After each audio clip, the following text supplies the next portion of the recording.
மரியாதை குறைவாக பேசக்கூடிய திமுக பேச்சாளர்கள், மனசாட்சி இல்லாமல் பேசக்கூடிய திமுக பேச்சாளர்கள், சிறுபான்மை மக்களை தொடர்ச்சியாக சிறுமை செய்யக்கூடிய சிவாஜி கிருஷ்ணமூர்த்திகளுக்கான பதிலடிதான் காணொளி.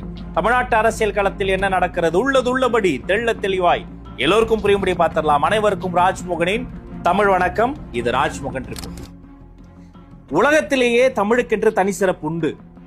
பிறந்து சிறந்த மொழிகளின் மத்தியில் சிறந்தே பிறந்த தனிமொழி செம்மொழி நம்ம தாய்மொழி தமிழ் மொழி. இந்த மொழியை பயன்படுத்தி மேடையில் பேசுகிற போது நாகரிகமா பேசணும், கவனமா பேசணும், கண்ணியத்தோடு பேசணும்.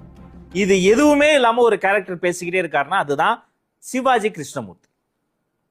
நம்முடைய இஃப்தார் நோன்பு திறப்பு நிகழ்வுல இஸ்லாமிய அன்பர்கள் பெருந்திரளா வந்து கலந்துகிட்டாங்க.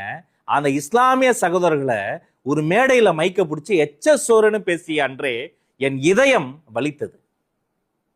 யார் அவர்கள்? இந்த மண்ணின் மைந்தர்கள், சமய நல்லிணக்கத்தோடு பிற சமய மக்களோடு சேர்ந்து ஒன்றோடு ஒன்றாக ஒன்றாகி வாழக்கூடிய எங்கள் சகோதரர்கள். உண்மையில் இஸ்லாமியர்களை எச்ச சோறுன்னு அந்த மனிதன் பேசினான்.